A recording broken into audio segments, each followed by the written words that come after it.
So today we're so happy to have Bob's old friend Mark Horn, and this group that he's been part of. We're part of this month's theme of building a beloved community. And yesterday we worked here. Many people from the church worked here for 8 hours to come up with an identity statement, and we arrived on this one. We live into Jesus' inclusive call to love every person, care for creation, and work for God's justice. And today, I think we are an example of how God's justice works through many ways. So ESWA, the Eastern Service Workers Association, is going to tell us about how they're building material manifestations of hope at a grassroots level in Monroe County. Katie Farrell will describe ESWA's approach, and Sherry McCown over there, nervously sitting there, will speak as a service worker, sharing about her work experiences and her leadership role.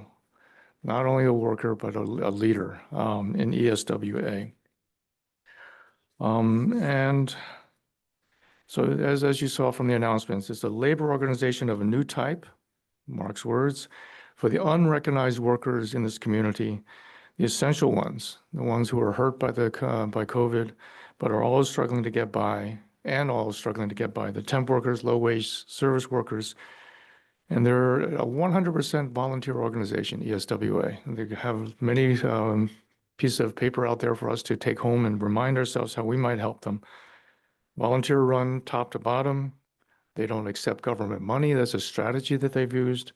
And it's not a 501c3 nonprofit. It's grassroots, it's self-help. It's an organizing drive of, by, and for low-income workers. So, who's going to start? Thank you, Katie.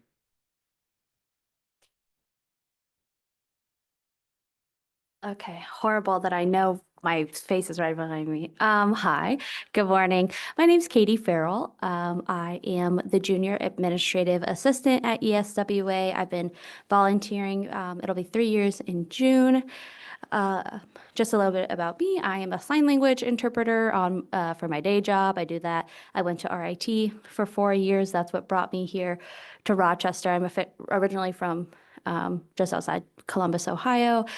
And I'm from Pickerington, if that means anything to you. Small town, yeah. Random names and things like that. But yeah, I'm here to tell you about the Eastern Service Workers Association. And David said some of my great lines already, so you'll hear them again. But the Eastern Service Workers Association, like he said, has been around since 1976. We started here in this building. David Boss came here, and hopefully, do any of you know him? How does he pronounce his last name? This is a question I've been dying to know. It's Boss? Nice, thank you. We're like Bo's Boss. I've given an orientation and told that story many times, never knowing how it's pronounced. So vindicated, now I can go forward. And we rented a room here. He was on the original advisory committee in Suffolk County with our sister effort, the first of its kind, the Eastern Farm Workers Association. And from Suffolk County, they were organizing migrant farm workers, which was the largest working population there at the time. That had been attempted to organize several times, I think 8, in fact. But that is a population that is not sedentary. They don't farm all year. People move out, they come back, things like that. And so with this new kind of labor organization, we're able to organize the lowest paid working people in any area. And so from Suffolk County, we expanded, we got bigger and bigger. Now we have 22 sister efforts around the country. So what makes us different than other people? Well, we use a type of organizing called systemic organizing. And that means what to people? Well, it means that we do things on the job. You know, when we started in 76, we had to meet new people. We talked with them about past efforts, you know, what worked, what didn't work, what kind of things have been done here in Rochester before. And we were able to grow from there. We needed volunteers. Like David said, we are all volunteer run from top to bottom. Mark is a volunteer. I'm a volunteer. People we see a couple times a year are volunteers. And we are also a membership organization. So our members are volunteers. And that's what really emphasizes the run by, for, and of, I was like, I couldn't remember the third word, by, for, and of service workers. You know, I am a member as well. I receive the benefits when I need them, and I help fulfill benefit requests when other people need them. Great question. So if you actually on your paper that you have there, this is why do you need ESWA? On the back is an 11-point benefit program. And so we are fighting to ultimately form a workers' plebiscite, which means have a say over our living and working conditions and be a force to be reckoned with. A lot of decisions are made without our input that ultimately actually hurt us, right? And other low-income working people. But we know you can't fight for long-term change when you're just trying to pay your bills and feed your family. And so what started out in 76 as a 5-point benefit program has expanded to an 11-point benefit program. That Why You Need flyer is over on this table, which has lots of other flyers. So please take a look and take them home and read them over. But the 11-point benefit program includes emergency food, which is accessible to our members 7 days a week. It has emergency clothes closet that's open Tuesdays and Saturdays. Doctors, dentists, lawyers from around Rochester and Monroe County who donate their services to educate, advocate, treat our members. Some doctors and dentists and lawyers come in and do education sessions, teaching people about how to stay healthy, right? Because education is a great preventative, but also lawyers coming in to teach, low-income working people about their rights, and so that they're able to, not have a system take advantage of them. The more educated you are about something, the better you're able to protect yourself. We also do a ton of advocacy, which Tom Mannix might talk about later, and he's going to hate that I called him out. But we do benefit advocacy every Tuesday, helping to advocate for people's immediate needs, right? We're fighting for long-term change, but that doesn't mean we can ignore what's going on right now. And so helping with people reverse and stop utility shutoffs, helping people stop and reverse evictions, access resources that are set up for them but are overly complicated and like nuanced in a way that it's not accessible to people. I'm kind of jumping all over the place, but feel free to interrupt with any questions. And yes, ma'am. Thank you for the Zoom part recording. Oh, okay. Yes, no problem. Did you say you are not a 501c3? Yes, that is right. So good question. We are not a 501c3. And that is so that we can work independently without any outside strings attached. We've never sought or received any government funding. I don't know like the in-depth legality of being a 501c3. Do you have to take government money to be a 501c3? I'm not sure, but we're not affiliated with the government in any way. We are fighting against government policies that allow the rich to become richer and the poor to become poorer.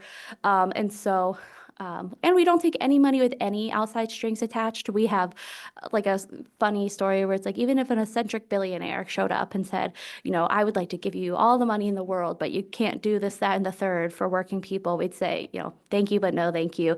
We really prioritize low-paid working people, service workers, people who are disabled from years on the job without, adequate medical care, people who are retired, spent their whole lives working. Did many of you grow up here in Rochester? Oh, not many of you. Some of you, yeah. Well, Rochester's economy has changed quite a bit, and so the reason we're service workers here and farm workers in Syracuse and in Suffolk County is because it used to be quite a production-centered city, right? Kodak, Bausch and Lomb, Xerox, Vallejo, I think I'm pronouncing that correctly.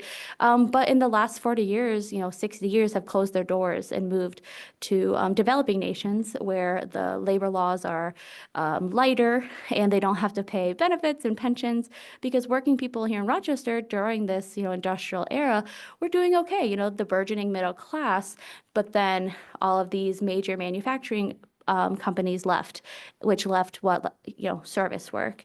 A majority of service work today is low wages, part-time, temporary, third-party contracts, things of that nature that are not keeping up with the cost of living. Things are costing more money, but people are being paid the same. We see it every day. During our advocacy sessions, what you see, the bills that people are receiving, the wages people are receiving, the conditions of people's homes, retaliatory landlords, things of that nature. Really, poor and working people are suffering the most at this time, which includes all of us. We all work, women and men and people of all races and nationalities, people of all genders and sexualities. We're all working people, right? And so there's strength in numbers, and we join together to prove that. We've caused quite a bit of change here in Rochester. If anyone was here in the 80s, I believe, when the sanitation budget was cut, rats infested downtown Rochester. And we were instrumental in going to all the public hearings and giving them a clear economic reason in which this was a problem.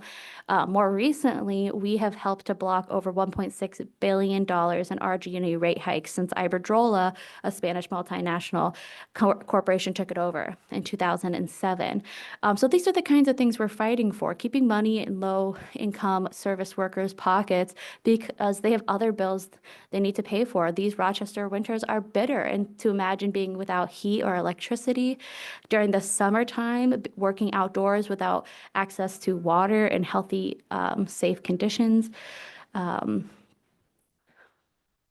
I am trying to think of what I wanted to say next. And I think the situation for people is changing. There was a strong middle class in the 50s and 60s, and the middle class is shrinking, and the wage gap is growing, right? We've seen it every day. I am a working professional. I have a 4-year degree. I work full time, and I still, I don't get health insurance through my work, and I have type 1 diabetes, which is a very expensive illness to have. And so there are times where I'm like, I don't know if I'm going to be able to pay my health insurance, or the genius who decided that dental is not part of your body. I needed a root canal, and there was no time in which I would just suddenly have $2,000 to get a root canal, right? But through ESWA, we were able to organize an endodontist to donate the service, and that's the kind of thing people that are benefits, aid in, and they're self-help benefits because I'm a working person. I'm organizing these benefits for other people, and another working person organized that benefit for me. Thinking what I could say. Systemic organizing, right? What makes us different? We're a different organization we're not a union, and we had to fight a long time to prove that, because we're organizing working people that are explicitly left out of the national labor laws, the National Labor Relations Act. It explicitly leaves out independent contractors, domestic workers, and farm workers, which by nature of most work today cover service workers. These people are not allowed to unionize legally, and therefore are not protected by labor laws. So if they tried to unionize or tried to form a union, they could all be laid off, and there would be no one to protect them from that. And so we're organizing the unorganized, the unrecognized worker. Of course, all working people are welcome to join this fight, because it's all working people who are experiencing the pitfalls that the government allows. Like I said earlier, the rich to get richer and the poor to get poorer. And things are changing. A lot of changes happened in the last 5 years since COVID. A lot of changes happened in the last 2 months. And by organizing, the majority of workers now are service workers, are part-time and temporary. We know we're able to form an organization of a different type that has the power in accordance to its strength in numbers. Yes. So I think that is all I would like to say. Any questions right now? I think we'll do questions and answers at the end too, but any immediate burning thoughts? Keep track of your membership? We do keep track of our membership, and that's right. That's a good thing we are a membership association. And so people do have to sign up as a member to receive the volunteers. It is not a lengthy form. It's pretty much, do you agree with what we're fighting for? You think things need to change?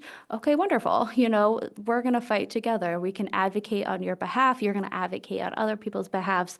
And we do keep track of that. And so over the last almost 49 years, we have accumulated, 30,000 members and their families, because their families are also like part of the organization. They can access the benefits, things of that nature. We've been here for a long time, slowly growing through grassroots organizing. We call it arm's length organizing. And so we want to talk to people face to face. We go door to door to canvas. We always need more canvassers. And someone might talk more about that later, ways to get involved, because there's a million ways to get involved. When you're all volunteer, you need a volunteer to do everything, right? And we are open 7 days a week, 365 days a year, and we have been since 1976. And so we didn't close during COVID. In fact, we were busier during COVID, right? Because people were struggling more. But membership, people sign up as a member, they can access the benefits, and we do keep that. We keep everything on card files, actually. We don't do anything digital.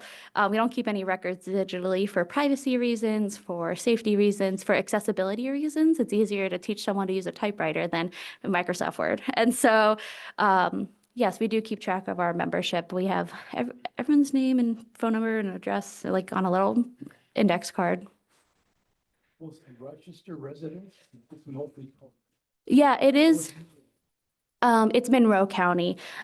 Eastern Farm Workers Association in Syracuse, they cover like 8 counties. And so they bump right up against us. They, start at Wayne County, but we're Monroe, like the greater, Rochester area.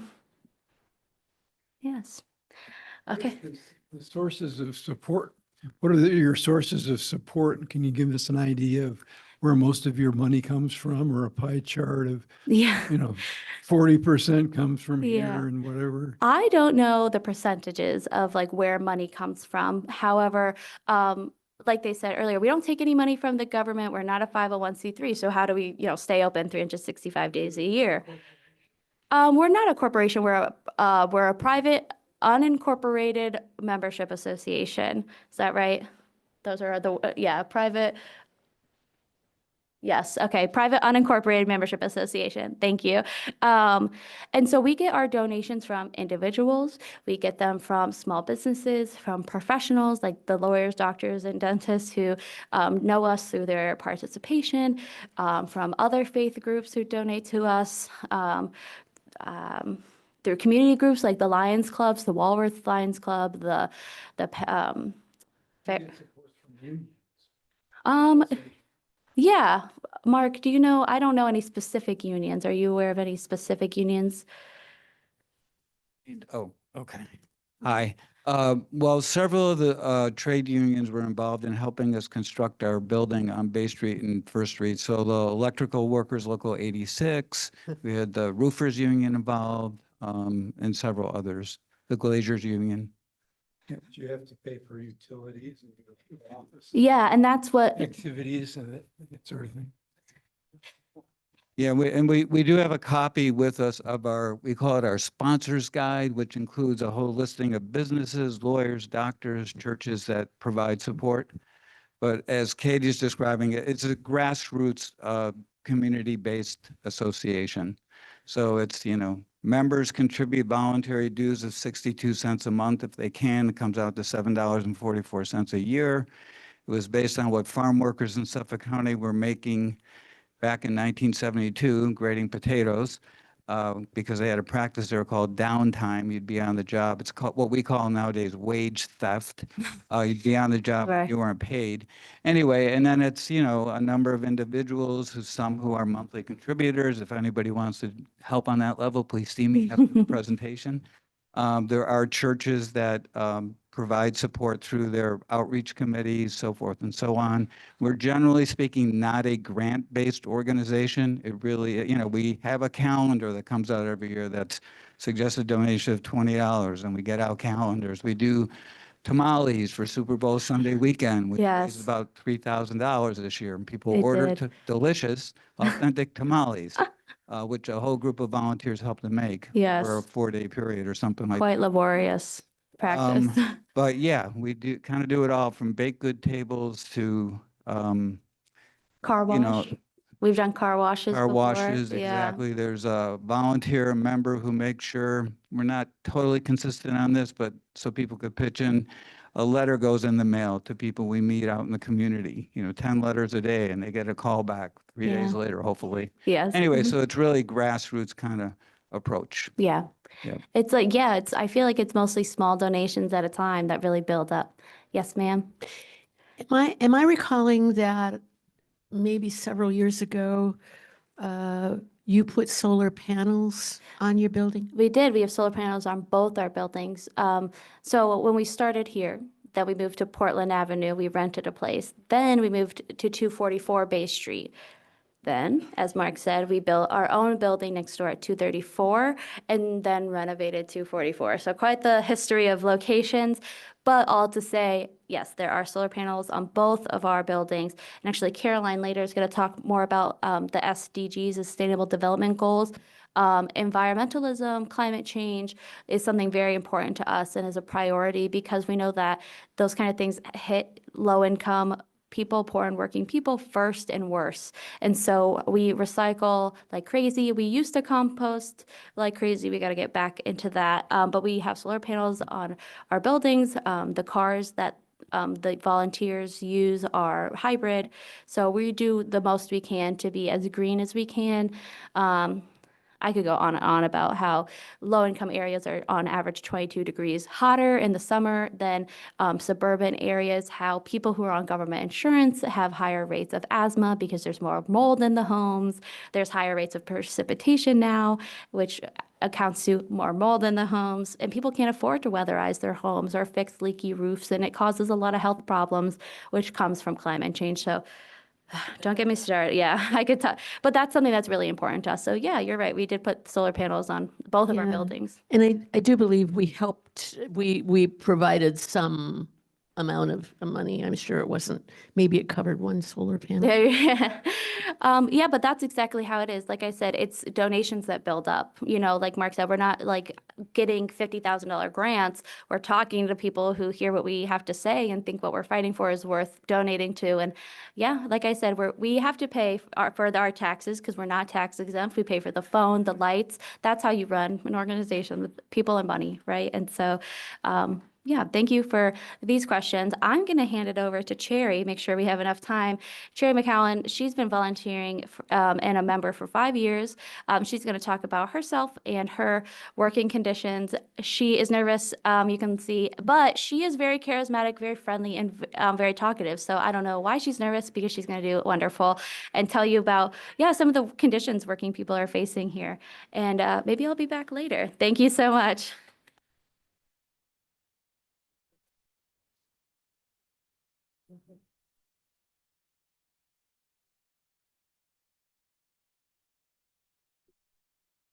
Hello, ladies and gentlemen. I'm a little nervous, so please bear with me with everything with my heart. This is truly what I experienced being a CNA, home health aide, and PCA. Hi, my name is Cherry McCown. I was born and raised in Rochester, New York. I met ESWA when they was canvassing in my neighborhood back in 2020. Right before COVID hit, the volunteer Ben and Ryan were so chromatic and were so was so chromatic. And then when they asked me to be a member, I agreed. I took a month before, but then I finally came in and I became a volunteer. I wanted to become a volunteer. I like to help people fight for poor. I'm sorry, let me do it again. I like to help people fighting for the poor, bringing people together. And here I am 5 years later, still coming in. The principle of ESWA and what we represent is keeping me coming back. Therefore, other places I could have volunteered, but I started with ESWA and I wanted to continue my work with them. I have been in the healthcare field for my whole life, even since my grandmother was diagnosed with diabetes. My mom became a CNA and took care of her. So me and my daughter and I were thinking of my daughter and I was thinking to the future and who would take care of our family. So we also became CNAs. I have a HHA, that meant home health aide. I have been a PCA, that meant personal care assistant, and now I am a CNA for for the last 5 years. In the last 5 years here at ESWA, I have been at advocacy during our weekly benefit advocacy sessions, helping people with their immediate needs, from example, accessing housing and other resources. For our special events, I have often been in the kitchen as the kitchen captain. Since I love to cook, I'll cook up something real quick for you. And a slew of other things that I like to do. From calling members and calling members and volunteering to get involved, hosting a house meeting for my neighbors and to introduce them to ESWA, for going on neighborhood canvases where we signed up for people to become members and take benefits requests. Life as a CNA. The experience of being a CNA can be rewarding at times, but unfortunately, the negativity of the working in the field provides the service of having been outweighing in the rewarding moments more often than not. To become a CNA is not as difficult as one think, especially as is such a shortage of people, a willingness to do the dirty work. It is probably close, but if not, at the top of the least desirable parts of the position. The dirty work include personal care for the patient, such as changing immediate personal clothing, changing soil beddings, bathing soil bodies, redressing the patients, preparing the patients for meals, then feeding the patients. To make matters worse, there are shortage of bedding, personal items, and food, which lead to the patients taking their frustrations out on the CNA in verbal, sometimes physical manners. Some patients just have bad attitudes. Rather, stress is being in their situation of requires a CNA or the fact that they are just a rude person to begin with. It is not uncommon for minority CNAs to have endured racial slurs from racial patients on the daily basis while providing them service.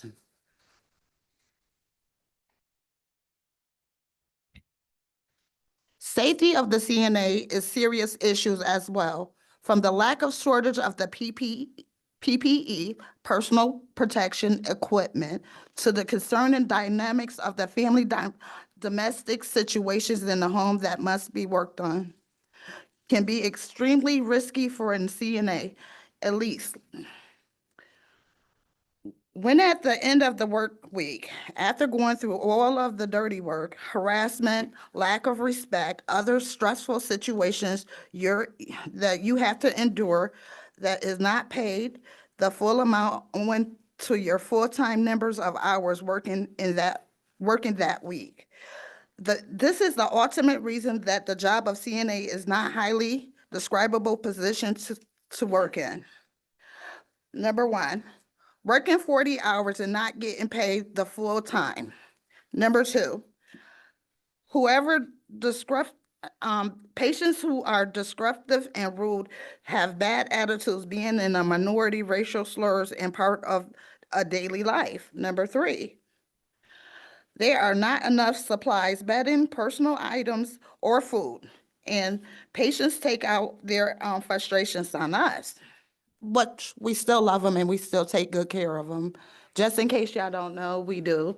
Because we know some of them have dementia, some of them, have a lot of physical things. And also some kids don't even come in to see their parents.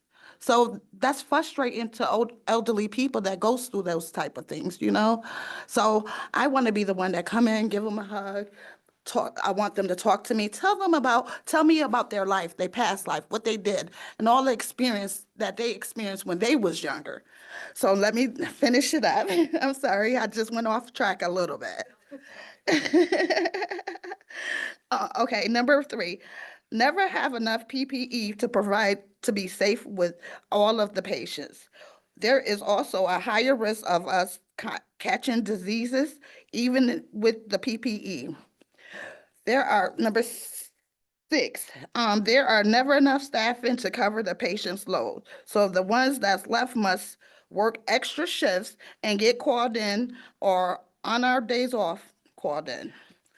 And number 7, we commonly work during our lunch break, because it's always, if we source staff from 7 to 3, we gotta work. So we don't take lunch breaks like everyone do. We gotta work all the way through it. And guess what? We don't even get paid for it. Not for the lunch break that we have to work through. We don't get paid for that. And it's kind of hard when we don't get paid, but we doing 24 people with one person.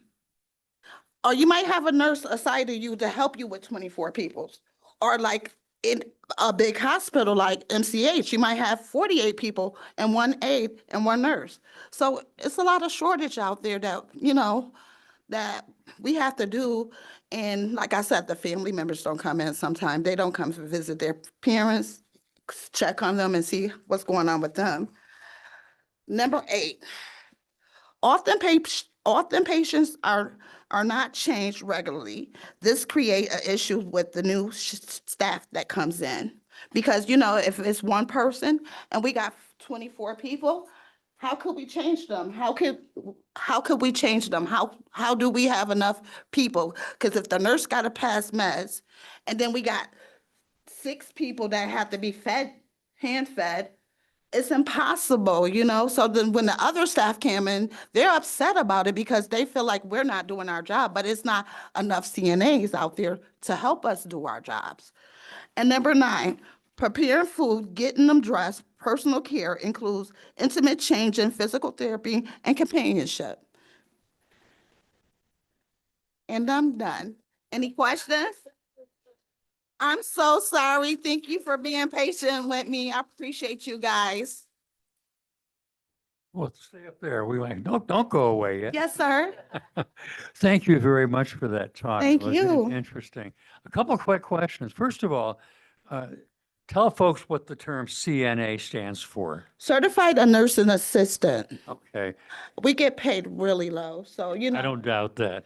So do a hard- most of your patients are in their homes? No, they're in the They're in hospital. the hospital. So And- you're working on a hospital floor. Yes, sir. Ah. And I also work in the nursing homes too. Okay, so your source of pay then would be the hospital organization. It depends, because if we're coming through an agency, working through a hospital, Right. so the agency will get most of our pay, and then we're getting the least of pay. So then we got to go in there and make sure that we, do our job. But like I said, everybody getting a piece of pie, but we're getting a little piece of the pie being a CNA. Okay, then my next question then would be, do you yourself have medical benefits? At this moment, I do not. I go through DSS, Department of Social Service. I have Medicaid. It's kind of difficult because when we need more things like dental or, expensive eyeglasses, eyewear, and stuff that we need, we can't get it because there's a limitation of what we can get and how we can get it. Thank you very much, but congratulations on what you do. You are a valuable, valuable person in our community. Thank you. And thank you, sir. I appreciate you. Any other more questions? Yes, So sir. you work for an association. What's the association or agency that you're? Right now I'm at Nurse Connection, and they're in Albany, but they have like many little miniature office in Rochester. So, and sometimes we work out of Buffalo.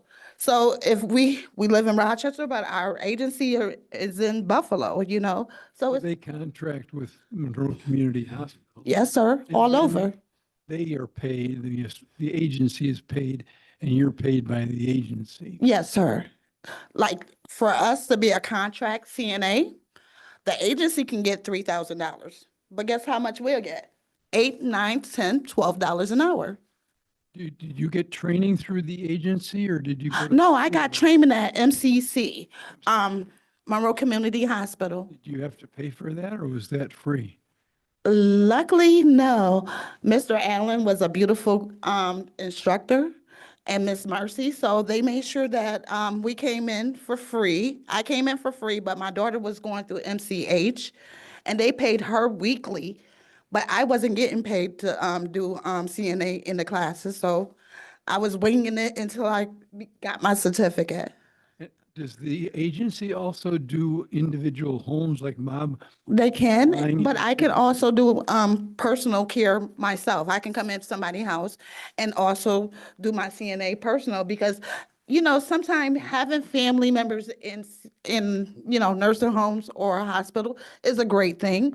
But sometimes you want your privacy and you don't want to share your room with somebody else, or you don't want your stuff taken, or, you know, it can be a lot of different things that come across and stuff. And you want to make sure if you do private duty, that you're trustworthy and you can come in there and take care of your patient professionally as you can. Oh, great. Anything else? Much. Come on, give me the questions. I'm waiting for them. I was nervous, now I'm comfortable. Yes. I'm kind of curious. They came up, there's always private pay where it's, you know, there's no records and anything.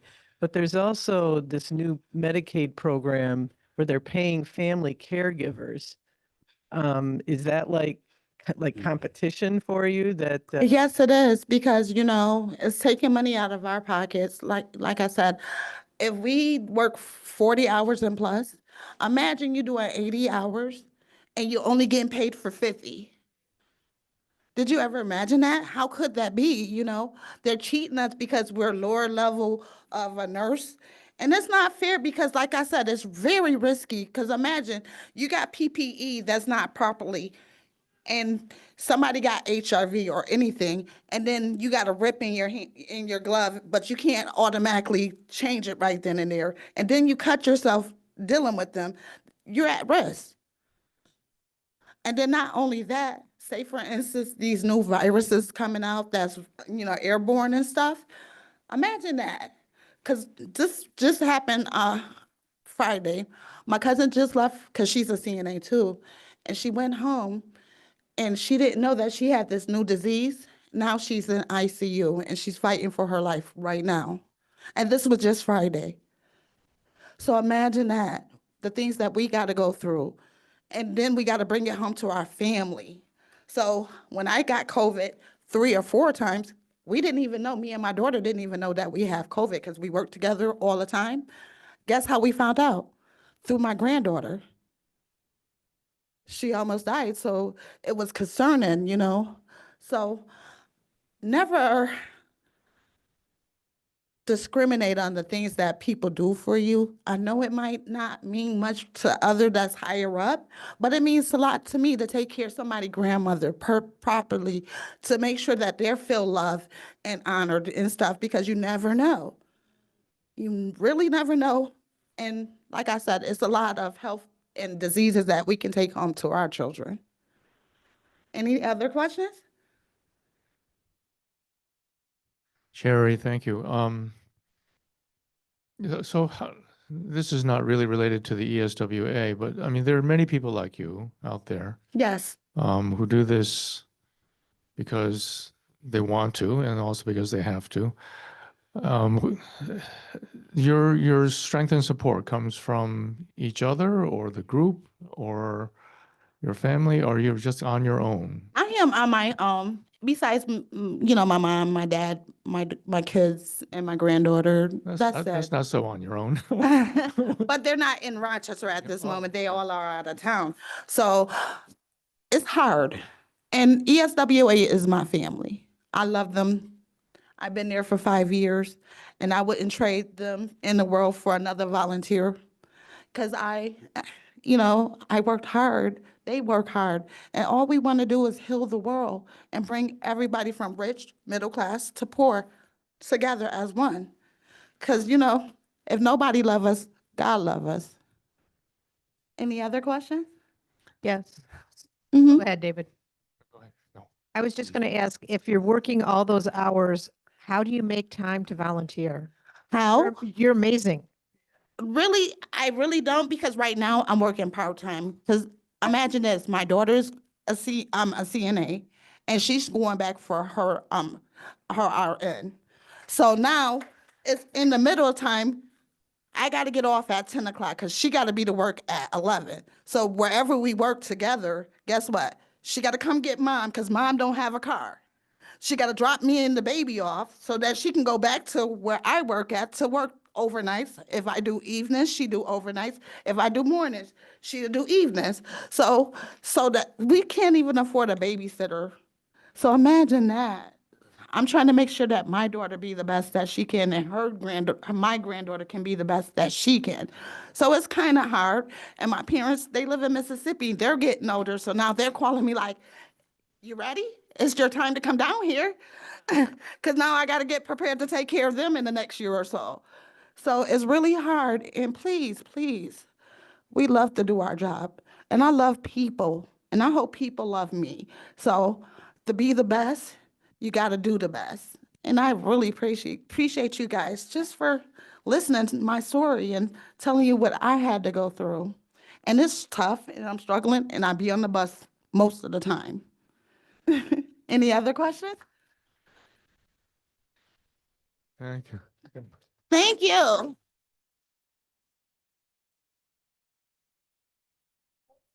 And it- And let me introduce Miss Caroline and little Caroline.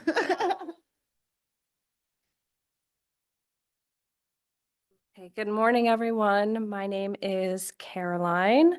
This is my daughter, Quinn. I've been volunteering with Eastern Service Workers Association for at least the past 2 years now. I am one of the administrative assistants, and I am a cadre of the organization. And what that means is that, I've identified that the goals of this organization are consistent with my goals. So I'm stepping up to try and accomplish those. And what I'm here to share with you, I think Katie briefly mentioned it, was explaining the Sustainable Development Goals. So the 2030 Agenda for Sustainable Development was adopted in September 2015 by all 193 members of the United Nations. And at this time, this was very exciting to us. I didn't know the organization yet, but we were really excited because these are our goals. We want to end poverty. You saw on the sign when you entered today, here until poverty isn't. So this is what we're trying to accomplish. We want to eradicate hunger. We believe that good health and well-being is a human right. It's part of our benefit program. People need clean water and sanitation. Decent work and economic growth is one of the Sustainable Development Goals, and that is something that we've been fighting for as we've seen manufacturing jobs leave this city and leave people with low-paid, unrecognized work in the service industry that just doesn't pay enough to afford to live. So, like I said, we're very excited to see this happen. However, and the Monroe County Workers Benefit Council at this time, the delegates unanimously endorsed the Sustainable Development Goals because these problems of poverty, ill health, and hunger were all too familiar to our membership. These are things that our members struggle with daily. They utilize the benefit program in order to survive, in order to fight to have this organization and grow the organization. So we adopted the SDGs. You'll find them in every copy of our newspaper. And we publicize them because so far the United States government has not publicized these in any way, despite signing on and agreeing. Not only have they not publicized them, that's one thing, but we've really not taken any action to get closer to accomplishing these goals. And we're 10 years in to this 15-year, well, I guess I can't really call it a plan because they haven't done anything, but but we're doing something. So through the systemic organizing that Katie explained to you all, we are building a movement from the bottom up. We are incorporating the poorest people and working people in this city and beyond to ensure that no one gets left behind. And when we do that, we grow stronger as an organization so that we can hold our government to account to put in these goals, whether it be holding the Public Service Commission accountable to blocking the RG&E rate hike, the $448 million proposed rate hike last year that we blocked about half of. That is something that we accomplished together as an organization. It's consistent with these goals.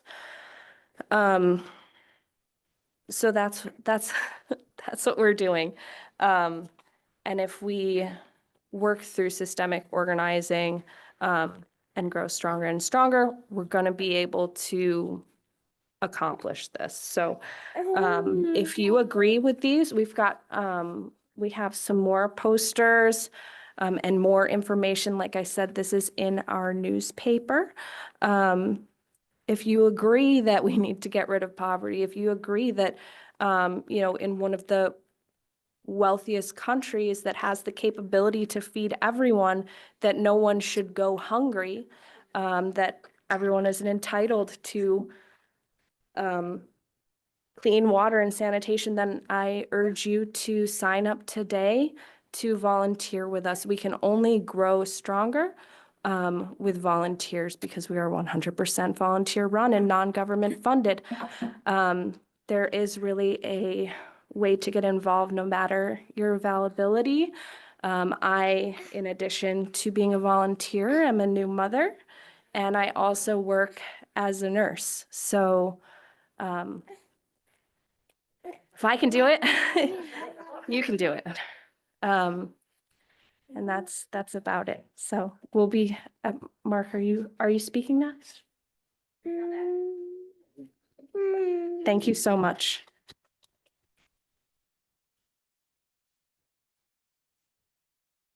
Hello, I've returned, took the sweater off. I was getting a little sweaty and nervous. But I wanted to talk about some things we have coming up.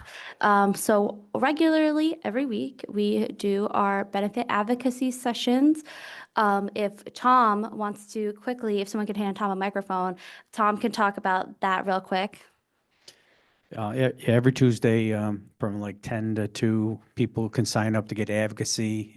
We do stuff like try to find them housing, help them with an RG&E bill, a lot of SNAP problems, like their SNAP got something wrong with it and it stopped coming. So we called DHS and tried to get that fixed. Those are the 3 biggest ones we do. And then whatever else they come in to need, if they have a legal problem, we have legal sessions like every month almost. And lawyers will come in and do a session for everybody and answer questions for them, stuff like that. What else do we do? We do have food, emergency food, because a lot of people get food stamps and it runs out in the middle of the month. So they come in and we fill a box for them if we have it. We get it through donations from a lot of local churches, give us donations for food, and we put them in our pantry and fill it up for these people that come in that run out of food. And I have a really good connection with SNAP. I have an email and they actually respond quite quickly. And we found that out luckily a couple months ago. Phone calls to SNAP or going to visit them, you're hours and hours sitting or waiting on hold for a phone call. So this email, it's golden because they respond really quickly, and they won't talk, specifically about one person, but they'll give us general answers. And if the person's sitting right next to me, I can fill out a form and then they will talk about that specific person. So I could solve that problem with that. Same thing with RG&E. On the phone, RG&E will say, is the member sitting next to you? Yes. They talk to them and then they'll talk to me and I can try to solve them. I've gotten people on payment plans, stuff like that. We've gotten bills reduced. I just did one where a guy had a $9,000 RG&E bill, $9,000. And we found fraud for 5,000 of it. So we helped, he's going to have paperwork, going to fill it out and try to get that 5,000. And then once we do that, we'll work on the other 5,000, the other Right. 4,000. Stuff like that is what we do every Tuesday. Whatever they come in with, we have a few people volunteer and we just try to attack the problem. We're not successful every time, but at least we give it a try. Great, thank you. Yeah, and we always need more people to come in and volunteer and learn how to advocate for our working people, because these systems, like Tom said, are very convoluted and hard to navigate and take a lot of time. And oftentimes during the workday, you don't have 2 hours to sit on hold to talk to RG&E, or you don't have 2 hours to go sit in DHS, and so it's very hard for people to access these resources, and that's what we're here for. If you don't know how to start, or you've done everything you can and you need advocacy, that's, what we're here doing, and that's great. Yeah, and the RG&E bills, once you miss one, if you can't afford $100 this month, you definitely can't afford $200 the next month, and then it just really snowballs, and sometimes it can get out of hand. Yeah, I've seen people with hundreds, thousands of dollars worth of debt. So that's every Tuesday from like 9 to 3. We start with an orientation. Then every Thursday and Friday, we have a supplemental food distribution. So we have our emergency food closet, but we also have, through part of our Benefit 2 plan, we haven't even talked about Benefit Plan 2.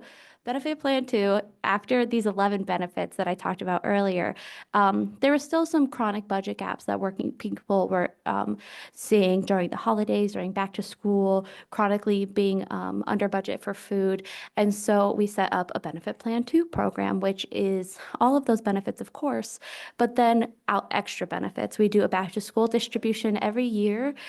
We do a Thanksgiving holiday food box, we do a December holiday food box, and we do a toy distribution, toys and gifts during the holiday season.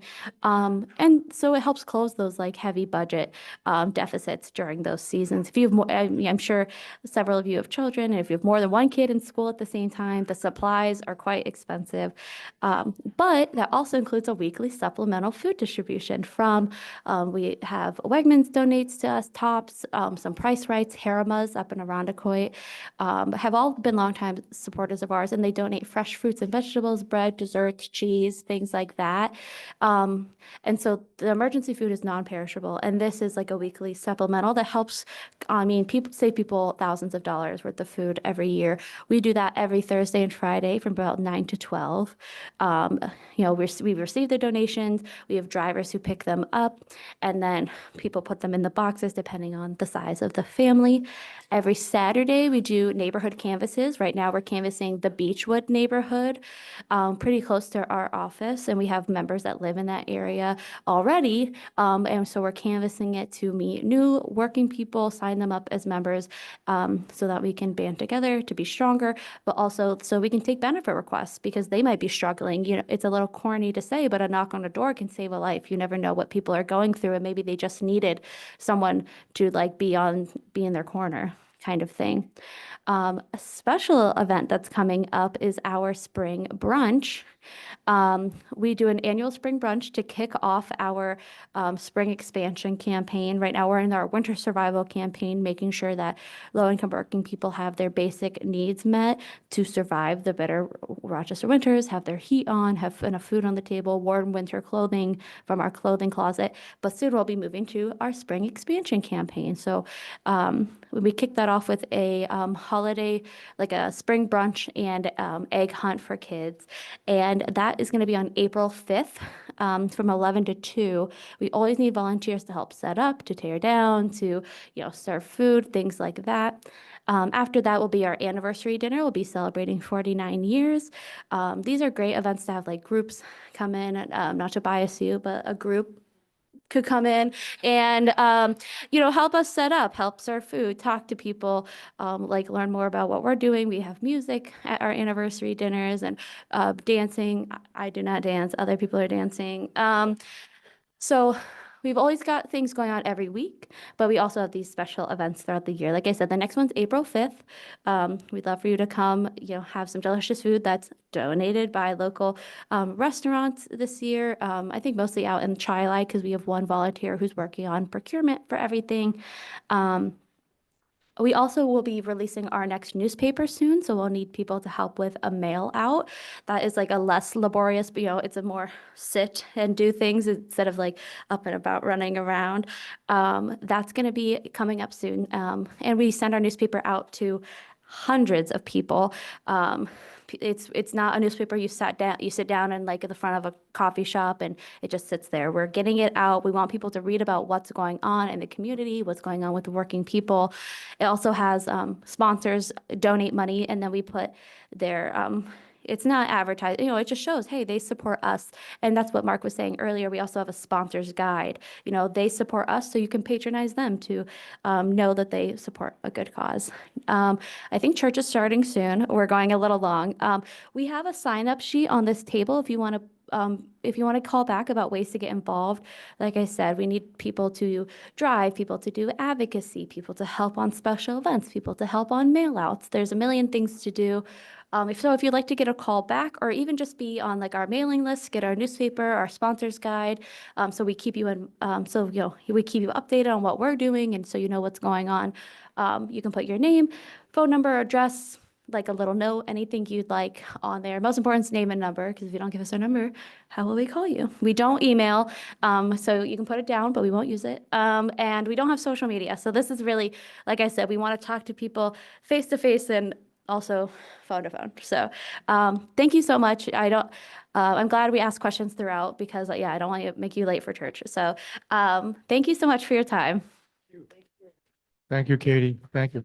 Mark, you want to say anything? Mark's been with this thing from the beginning. It's Really, just very briefly, we have a great team and we appreciate your support. Thank you. So next week will be almost the last scheduled thing we have for this season. The Teleska Center for Justice. They're going to be speaking about 5 decades of innovation. They provide civil legal representation to low-income individuals in Monroe County. So Rob Brown and Lori O'Brien will be here for that. Mark, I went to visit Mark at their place on Bay Street. It's so unassuming, and yet you have so much reach, and it's amazing to me that you've done this much for so long. And I asked him also, after Mark retires, will this place survive? And he said, yes, absolutely, because they've done a great job in building up the next generation of leadership. So thank you.